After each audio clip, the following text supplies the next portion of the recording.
The Secret Alpha Queen, Part 2. Kela pressed her lips to Rhaegar's, still trembling from the battle that had ended mere hours ago. She tasted his desperation and relief in that one hungry kiss, his hands fisting in her hair as they finally allowed themselves a moment of real closeness. When they broke apart, he pressed his forehead to hers, breath coming fast. Around them, the courtyard of the Bloodfang stronghold was littered with remnants of war. Magnus's warriors had either been subdued or fled. Some moonlight wolves were tending to the injured. Others were gathering the spoils of their victory. Kela tried to steady her heartbeat, aware of how many eyes lingered on her and the Alpha King who held her so protectively. She and Rhaegar mounted their horses, leading their mingled forces away from the ruined fortress and toward his home in the Dark Moon territory. The journey took hours, the sky fading from golden dusk to silver night. When they finally reached the imposing stone gates, Kela felt a twinge of unease. She had fled this place once, back when Rhaegar had claimed her, but refused to let her return to her father. Now she returned willingly, a partner rather than a prisoner. The moment they dismounted Rhaegar's beta, Andrew hurried forward with a bow. "My lord, the castle is prepared for our guests. The moonlight warriors are welcome within our walls." Kela gave a faint smile at the word guests. Once she had felt caged here, but at least Andrew sounded sincere. Rhaegar slid a hand to her lower back. "Let's speak to our people," he murmured. "They should know Magnus has been defeated." She followed him into the great hall where warriors from both packs had assembled. Torches flared against the stone, casting shadows that flickered ominously. Kela inhaled, calling on the strength that had kept her alive in battle. At Rhaegar's nod, she stepped forward. "Moonlight and Dark Moon," she said, raising her voice. "We've won a victory today. Magnus can no longer threaten our families or our borders. Let it be a reminder that our alliance is strong. There is nothing we cannot accomplish together." Rhaegar nodded. "We owe this victory to the courage of both packs and to Kela, who stood with me when I needed her most." A round of cheering followed, though Kela noticed a few wary expressions. She could almost hear their thoughts. A female alpha, a sudden queen by Rhaegar's side. This was uncharted territory, but at least for tonight they celebrated. With a quiet apology, Rhaegar led her away from the crowd and up a winding staircase, his arm protective around her shoulders. He opened a heavy wooden door to a large bedchamber lit by a single hearth. The last time Kela had seen this room, she had felt trapped by its massive doors and stone walls. Yet now, small touches of color, fresh flowers by the window, a tapestry on the wall, suggested Rhaegar was trying to make it less forbidding. She set aside her armor, exhaustion tugging at her limbs. "I'm still getting used to this," she admitted. "We're together, but I keep waiting for someone to tear us apart again." Rhaegar brushed her hair aside, exposing the faint mark on her neck. "No one will. Not Magnus. Not anyone who thinks they can claim you. You're mine by choice, not force." She sank onto the edge of the bed, rubbing her temples. "At least Magnus's threat is behind us." He crouched in front of her, resting his hands on her knees. "We made quite a statement today. The rest of the kingdom will hear how our two packs united to crush him. It could inspire others to strengthen their ties with us, or fear us more." She gave a tired sigh, longing for a moment of true rest. Still, her heart fluttered at the protective light in his eyes. They had come so far since the day he had carried her off the tournament grounds. "Whatever happens, we'll face it together," she said softly. He leaned forward, kissed her forehead, then stood. "You should sleep. I'll make sure no one disturbs you." He paused, gaze flicking to the bed. "Unless you'd prefer I stay?"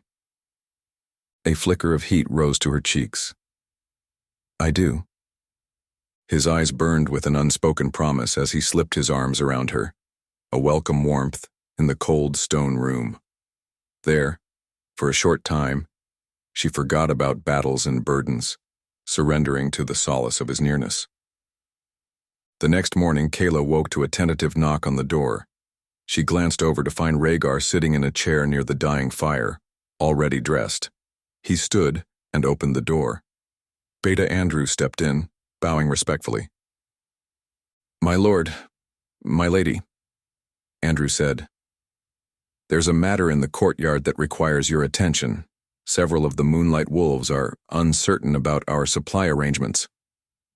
Rhaegar looked to Kela, who sat up, yawning. "I'll be right there." She rubbed the remnants of sleep from her eyes, dressed quickly, and joined him in the corridor. They found a knot of moonlight warriors engaged in a heated debate with one of Rhaegar's lieutenants. As soon as Kela arrived, her beta, Thomas, turned in relief.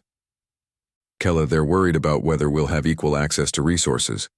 Some of the Dark Moon supply officers have been vague about how we distribute rations to both packs." Rhaegar stepped forward, commanding silence with a raised hand. "There is no difference between a Dark Moon warrior and a Moonlight warrior here. You'll all eat at the same table." Kela crossed her arms. "Tell your officers to make that perfectly clear, Rhaegar. If we're truly united, we don't deny resources to each other."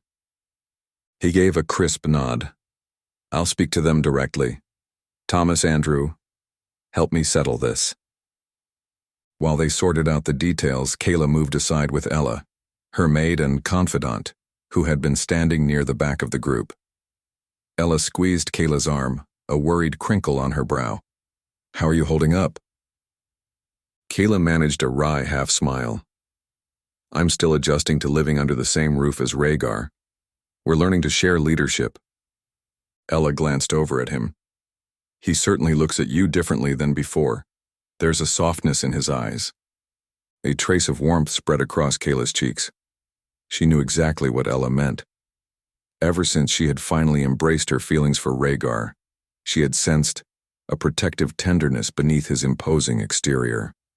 It made her heart flutter more than she cared to admit in public. Just then, the call of a horn echoed from the castle gate. A messenger approached on horseback, dismounting clumsily. He knelt before Kela and Rhaegar, breathing hard. "My lord, my lady, I come from the fringes of the Wildwood territory. There have been raids, farms and livestock destroyed. The attackers left a strange symbol painted in blood, an inverted crescent moon slashed by claw marks." Rhaegar's eyes narrowed. "Magnus's crest was a fang. This is different. Do you know who's responsible?" The messenger gulped. "Rumor speaks of an alpha called Malakai, said to be more ruthless than Magnus ever was. He's gathering forces, threatening all who won't submit." Kela stepped forward, bracing her hands on her hips. "Why would he attack Wildwood? That pack is small and poses no threat." Thomas, who had joined them, frowned. "Maybe he's targeting weaker packs to build an army. If he controls enough lesser territories, he'll challenge us next." A knot formed in Kela's stomach. She glanced at Rhaegar, reading the same worry in his gaze. They had just unified their packs, barely established a sense of stability. Now another ambitious alpha threatened the kingdom? Rhaegar spoke tersely. "We can't ignore this. Thomas, Andrew, assemble a war council. Let's speak with the visiting Moonlight elders as well. If Malakai truly wants to challenge us, we need to be ready." They regrouped in the castle's main hall, spreading maps on a long wooden table while the morning sun angled through narrow windows. Rhaegar stood at the head, Kela on his right, Thomas and Andrew flanking them. Several older warriors from both packs took places around the perimeter. Andrew tapped the map where Wildwood stood. "It's lightly guarded, but it provides a convenient route into our lands if Malakai takes it. We don't know much about him except that he's rumored to use fear to rally packs under his banner." Kela folded her arms. "We should send scouts to confirm these reports. We'll also warn our neighbors that a new threat is rising in case they want to strengthen alliances." An older Dark Moon lieutenant scowled, arms crossed. "That might look like we're afraid, my lady." Kela met his eyes without flinching. "We're not begging for help, we're offering it. Once Malakai conquers enough territory, do you think he'll stop? Or will he aim to be the sole ruler of all werewolves?" After a tense pause, the lieutenant nodded begrudgingly. Rhaegar gestured to a scribe who quickly noted the orders. Send envoys, bolster defenses, gather intelligence. They needed to prevent another war from ripping through the packs. That afternoon, Kela stood on a balcony overlooking the bustling courtyard. It still amazed her how many wolves now coexisted here, dark moon and moonlight banners side by side. She heard a sound behind her and turned to see Rhaegar stepping closer. "You've changed this place," he said quietly, resting a hand on the stone balustrade. "Before you came, everything felt cold and silent. Now, there's purpose." She smiled, though a bit sadly. "We both changed it. I never imagined living here permanently. I thought I'd fight my father's battles from the shadows forever." Rhaegar hesitated, then carefully took her hand. "You're not in the shadows anymore, Kela, and I intend to make sure no one ever underestimates you again." Her gaze flicked to his. His storm-gray eyes showed an earnestness that made her heartbeat catch. She squeezed his hand gently, letting the moment linger before turning her attention back to the courtyard. As dusk approached, a frail man arrived at the castle gates, bearing fresh cuts on his arms. He claimed to be named Rowan, a deserter from Malakai's forces. Before he would speak, he demanded an audience with Kela herself. Curious and wary, she allowed it. In a cramped study near the castle library, Rowan waited under guard. He stood as Kela entered, his eyes darting nervously between her and the soldiers at her back. Thomas and Ella lingered nearby, and Rhaegar stood close enough to intervene if Rowan posed any threat. Rowan cleared his throat. "My lady, I've been part of Malakai's retinue for weeks. He's dangerous, more so than any alpha I've encountered. He speaks of a prophecy." Kela frowned. "What prophecy?" Rowan's gaze dipped to the mark on her neck. "He claims you're descended from the moon goddess's own line. He says if he claims you, he'll be invincible. He's convinced no wolf can stand against him once you're his." A sick jolt ran through her. "And how does he plan to claim me exactly?" Rowan winced. "He studied dark magic, forging alliances with witches who can break mate bonds. He plans to separate you from Rhaegar, then use your lineage to secure his power." Rhaegar let out a rumbling growl, fists clenching. Kela reached for his arm, steadying him as she forced her voice to remain calm. "What do you hope to gain by warning me?" Rowan drew a shaking breath. "I realized his ambition has no limits. I'd rather be on the side that fights him than help him destroy the kingdom. Please, grant me protection. I'll tell you everything I know." Kela gave a small nod. "You'll have our protection, provided your information is truthful." They spent hours questioning Rowan, learning that Malakai had already subjugated multiple small packs. Some joined him out of fear, others were forced under his banner after losing a challenge. The rumor of a prophecy had driven his obsession with finding Kela. When they finally left the study, Rhaegar's anger crackled in every step. Kela walked by his side, equally rattled. They said little until they reached an empty hallway. He turned to her, voice trembling with rage. "Break our bond? He wants to rob me of my mate, of everything we share. I can't allow that." She placed her palm on his chest, feeling the quick thunder of his heart. "Neither can I. But we need to be strategic. Charging in blind will cost us more lives. I won't have that." He shut his eyes, exhaling. "I know you're right, it just infuriates me that we've barely had time to accept this bond ourselves and now he's threatening it." Kela nodded, her own frustration boiling. "I won't be a pawn again. We'll gather our allies, confront him on our terms. He can't force me to fulfill a prophecy if we stand united." In the following days, the atmosphere inside the castle grew tense. Scouts returned with grim reports of burned villages and packs forced into servitude. The inverted crescent mark appeared like a taunt. Wherever Malakai's forces had passed, families were left in ruin. To solidify their defenses, Kela and Rhaegar sent riders to every allied pack, urging cooperation. Alpha Dorian, Kela's father, arrived soon after, bearing the weight of his own pack's concerns. He embraced her tightly upon seeing her, relief and worry warring in his expression. "My daughter," Dorian said, "I fear the kingdom faces a new nightmare. At least you're not alone." His gaze flicked to Rhaegar, then back to her. "I'd like to see a formal alliance declared, something no elder can dispute." Rhaegar took Kela's hand, guiding her to the center of the throne room, where both Dark Moon and Moonlight wolves had assembled. "We've already joined our strength once," Rhaegar announced, voice ringing out. "Now, we stand before you to declare that alliance permanent. Kela Moonlight is my mate, and my equal, the Queen of Dark Moon territory." Murmurs raced through the gathered crowd, even though most had suspected as much. Hearing the words stirred excitement and alarm. Kela addressed them next, scanning their faces. "I promise to uphold the honor of both packs. Though we face a new threat, we'll meet it as one."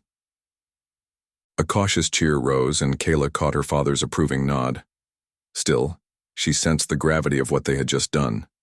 Rhaegar, hand on her arm, seemed equally aware they had taken a step with no going back.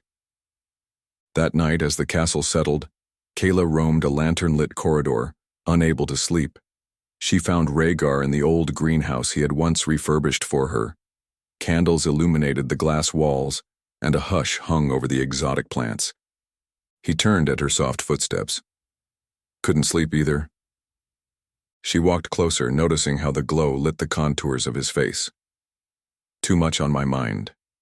Every time I close my eyes, I see the terror Malakai has unleashed." Rhaegar's expression darkened. "I think about it too.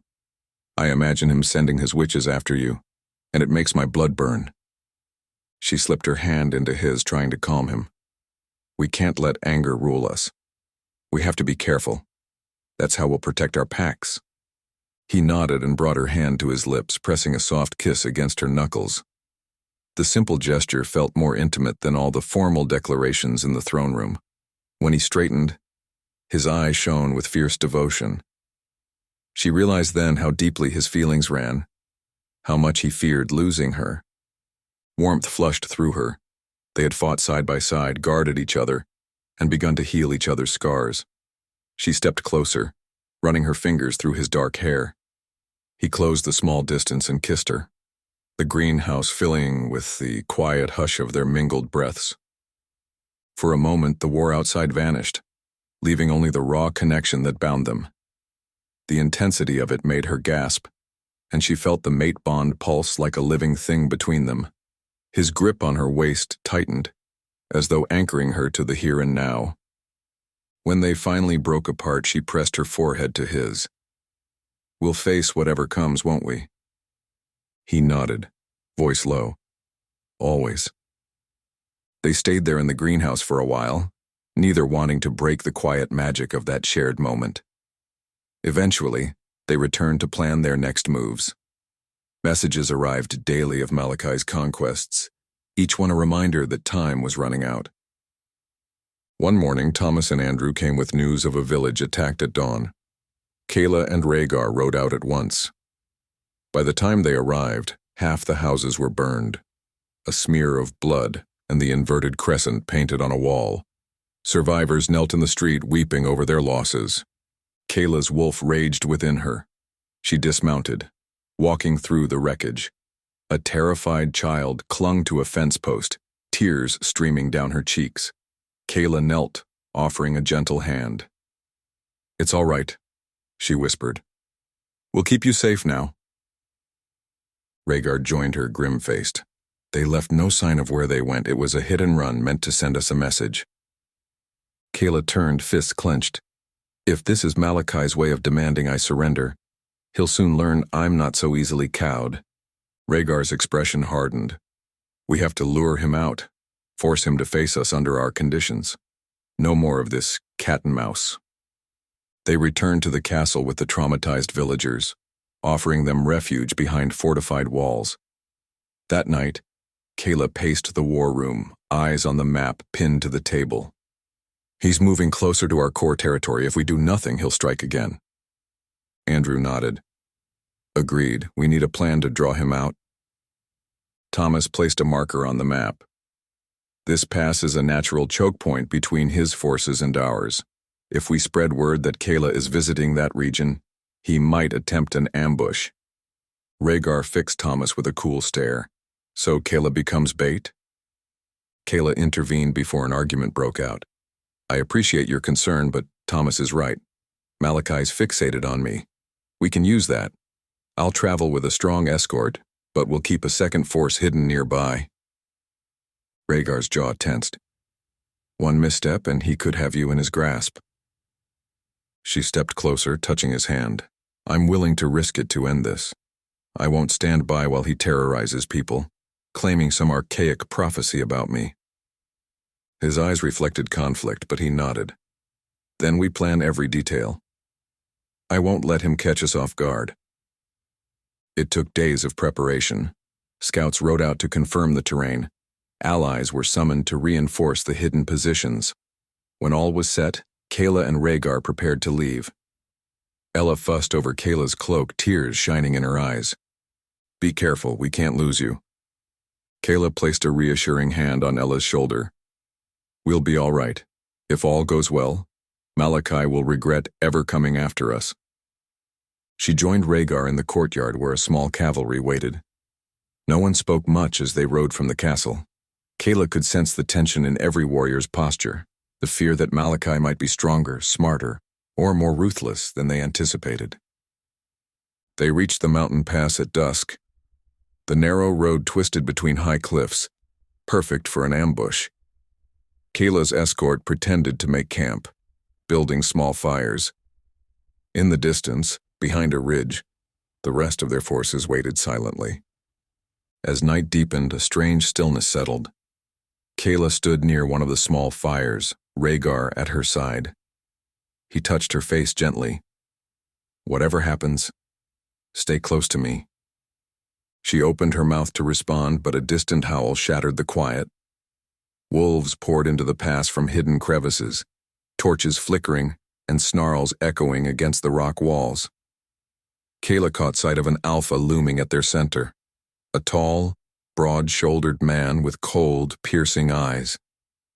Malakai. His voice boomed through the narrow canyon. Kela Moonlight, come to me, or your warriors die. She drew her sword, stepping forward. If you want me, show your face. Or are you afraid to fight fairly? A cruel smile curved his lips. Fair fights are for fools, girl. I'll take what I want. But before he could continue, Rhaegar barked a sharp order, and the hidden forces surged forward from the ridges above. Battle erupted in the darkness, wolves clashing in a frenzy of claws and steel, the narrow pass filled with roars and the clang of weapons. Kela leaped into the fray, sword flashing. Out of the corner of her eye, she saw Malakai barreling toward her, power rolling off him like a deadly aura. Their blades met with a burst of sparks. He sneered, eyes raking over her. You really think you can best me?